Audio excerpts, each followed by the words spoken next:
Bien, nous pouvons commencer. Installez-vous bien.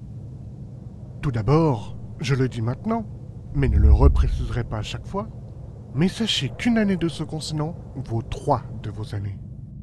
Ceci dit, tout le reste du calendrier s'articule de la même façon. Bon, ceci étant dit, notre histoire commence il y a bien longtemps, en l'an -10, quelques années avant l'ère primaire. Ce temps reculé, appelé ère tribale, vit en cette année l'apparition d'un personnage qui marquera le début de notre récit. Mais avant, laissez-moi vous présenter le continent d'alors. À cette époque, chaque espèce vit encore dans sa région natale.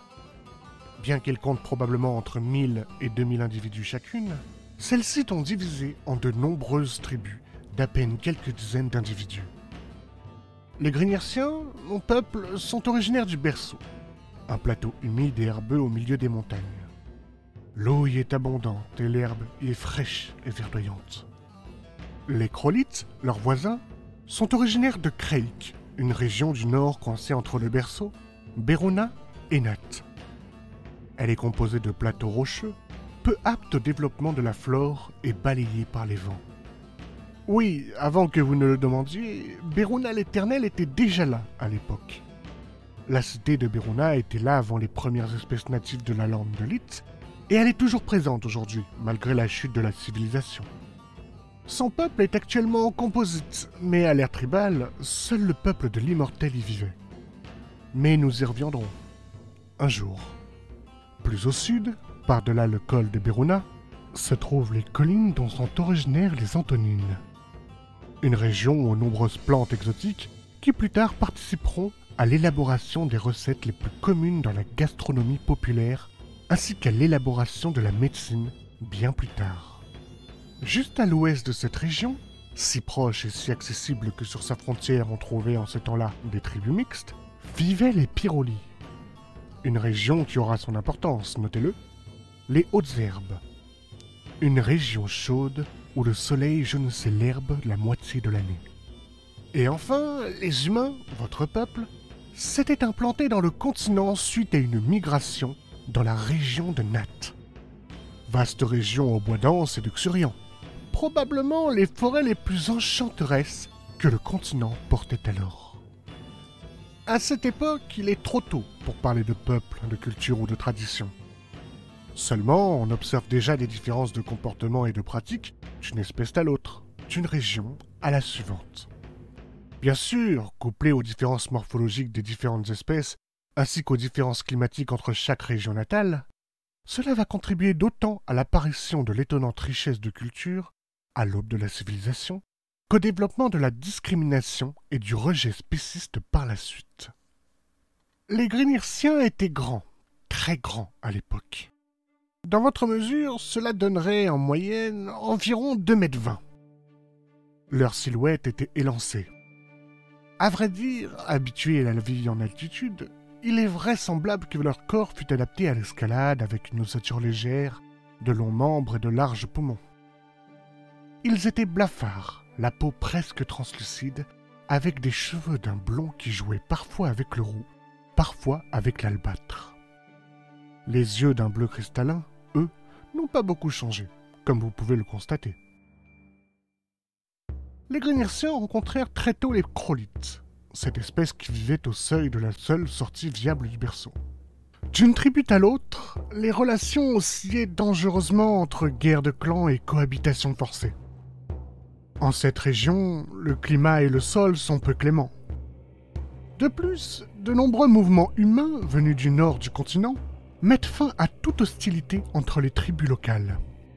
Les Grignarsiens et les Krolites apprirent rapidement à cohabiter pour survivre. C'est alors qu'est survenu un événement tout à fait surprenant. On ne sait ni le comment ni le pourquoi, mais entre l'an -11 et -10, une grande tribu coalisée d'Antonines et de Pyrolis fit irruption par le petit col au sud-ouest du Berceau. Cette coalition ne s'arrêta cependant pas au col. Les tribus coalisées parcourèrent toute la partie ouest du Berceau. Les guerres tribales prirent une telle ampleur que les Grignarsiens eux-mêmes se coalisèrent et s'arrangèrent même pour faire venir les tribus Krolites dans cette partie du continent, pour les forcer à rejoindre le combat. Les Krollites, heureux d'avoir accès à des terres plus riches, n'hésitèrent pas à répondre dès la première provocation de la première coalition. Ainsi, sans jamais vraiment s'allier, Grignirciens et Krollites se serrèrent les coudes et combattirent ensemble jusqu'à ce que la première coalition s'en retourne derrière le col. Toutes les tribus du berceau furent profondément marquées par cette première rencontre avec les espèces outre-montagne. Désormais, ils savaient. Désormais, ils vivaient sous la menace. Ils savaient. Une menace planait sur eux à chaque instant. C'est dans ce contexte qu'apparut un jeune homme dont on entendrait parler longtemps. Un Grignircien à peine adulte, un survivant, un guerrier, un inventeur. Bien qu'il soit aujourd'hui connu sous un autre nom, l'on estime, selon les recherches, qu'à cette époque, il se nommait Inuj. Inuj appartenait d'abord à une tribu qui s'était installée aux abords du col sud-ouest. Suite à l'attaque de la coalition et de la perte de toute sa tribu, il se fit récupérer par une autre tribu, tout à l'est du berceau. Durant les quelques mois qu'il passa là-bas, il surprit tout le monde par son ingéniosité. À une époque où les peuples du continent entier vivaient encore dans des tentes, il construisit, à l'aide de sa tribu, un grand bâtiment de bois et de brindilles. Une grande salle commune dans laquelle ils vécurent à partir de ce jour. Par son intelligence et son ambition, il se hissa vite à la tête de sa tribu. Maître dans l'art de l'éloquence, pour tout ce que cela implique à une époque aussi reculée, il gagna une voix forte auprès des tribus Grignirciens et Krollites. Après avoir inventé un système de collecte et de distribution de l'eau de pluie, directement intégré à sa bâtisse, il quitta néanmoins la tribu. Durant 5 ans, il erra dans le berceau, en Craig, puis dans la région de Biruna. Parlant, argumentant, convaincant. Il rallia chaque tribu égarée, chaque clan, chaque groupuscule. De la plus haute montagne au plus profond puits, tout le monde l'entendit proposer son projet. Au terme de ces 5 années de quête, il parvint néanmoins à son but. Il était à la tête de la plus importante alliance que l'on eût connue de ce côté des montagnes. À l'exception de rares tribus qui s'isolèrent dans les montagnes, les Grignirciens se rallièrent sous ses ordres. Les Krollites, pour la moitié d'entre eux, firent de même. Inuj n'était pas seulement un fédérateur, car lui vinrent ses plus grandes innovations durant cette époque. Le visionnaire qu'il était eut l'idée d'entraîner les combattants à des arts de combat bien précis et déterminés pour chacun, créant ainsi des groupes spécialisés avec des armements standards par type d'unité. Cela, ainsi qu'une hiérarchie entre les combattants. En bref, il ne fit rien d'autre que d'inventer l'armée. Dans le même temps, il inventa le bouclier, large et rond à cette époque, et découvrit également les capacités étonnantes du gala, un bois dont les fibres étonnantes permettaient de créer des armes aussi perforantes que les dards d'abeilles et plus tranchantes encore que la pierre taillée. En bref, après le bouclier rond, il inventa la lance et le glaive. Une fois bien préparé, il était temps de commencer son grand projet. Il lança d'abord sa grande armée au nord, faire rentrer dans le rang les Krollites récalcitrants, rivaux des chefs Krollites qui le suivaient lui. À 100 contre 10, il n'y a rien qui ressemble à ce que l'on appelle bataille. Aujourd'hui, nous appellerions ça une exécution.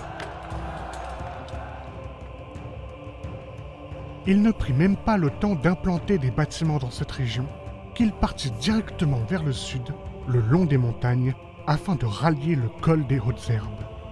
Et c'est là qu'intervint le premier coup de génie militaire du jeune chef Grignircien. Car la majorité des troupes s'étaient vues imposer comme équipement standard une longue lance, un glaive ou un poignard à la ceinture, ainsi qu'un large bouclier, une technologie novatrice pour l'époque. Ce choix va vite s'avérer payant, car contrairement aux Krollites et aux Grignirciens qui purent se battre à une certaine distance, grâce à leurs multiples armes plus longues les unes que les autres, les Pyrolis et les Antonines, eux, se battent bien souvent au gourdin ou avec des piques improvisées pas plus longues que des glaives. Autrement dit, ce mélange de distance grâce aux lances et d'inaccessibilité au corps à corps grâce aux larges boucliers rendait inefficace toute charge frontale de la part de l'ennemi. Le second coup de génie militaire, celui par lequel Inouj inventa la stratégie, fut plus subtil et plus surprenant encore pour la coalition des Hautes-Herbes. Il sépara ses troupes et demanda aux Krollites de remonter le berceau, jusqu'à traverser le col emprunté autrefois par leurs ennemis, puis d'attendre le signal.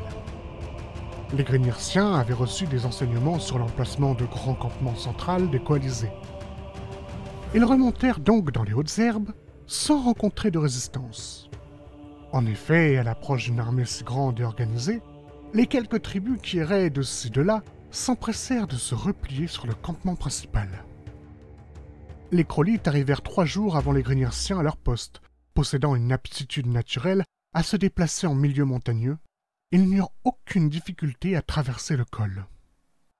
À ce moment, les coalisés auraient pu aisément affaiblir les Krollites, mais sans garantie de victoire, dû à la position avantageuse de ces derniers, ils décidèrent de ne pas bouger, observant de loin la masse lointaine qui semblait ne pas vouloir attaquer non plus.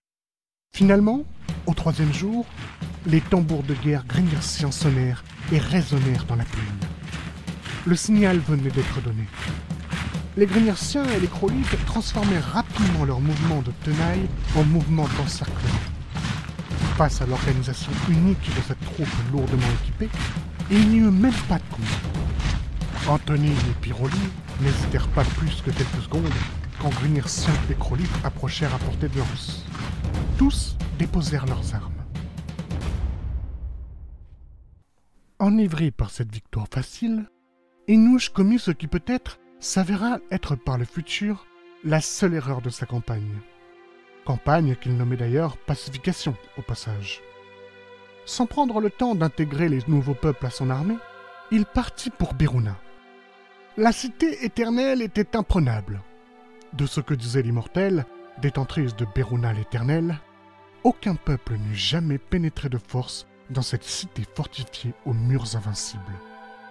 Pourtant, Inouj l'a pris en un jour. On ignore ce qui se passa précisément. Certains disent que l'immortel céda sa cité au cours de négociations. D'autres dirent qu'Inouj fut entré un petit corps d'élite de guerriers grâce à des agents infiltrés lors de sa première visite des années auparavant. D'autres encore, plus fantaisistes, parleraient d'un grand assaut spectaculaire qui vit la porte de Beruna l'Éternel céder sous la bravoure du noble Grignircien. Si vous voulez mon avis, il doit plutôt s'agir d'un mélange des 2 premières théories. Enfin bref, il se fait tard, voyageurs. Laissez-moi donc me reposer, reprenez votre route, ou restez ici pour vous reposer aussi. N'ayez crainte, je vous raconterai la suite. La prochaine fois, nous parlerons de la bataille la plus importante de l'histoire de la civilisation. La bataille des champs. La bataille qui verra la proclamation de l'Empire. Allez, à bientôt, voyageurs.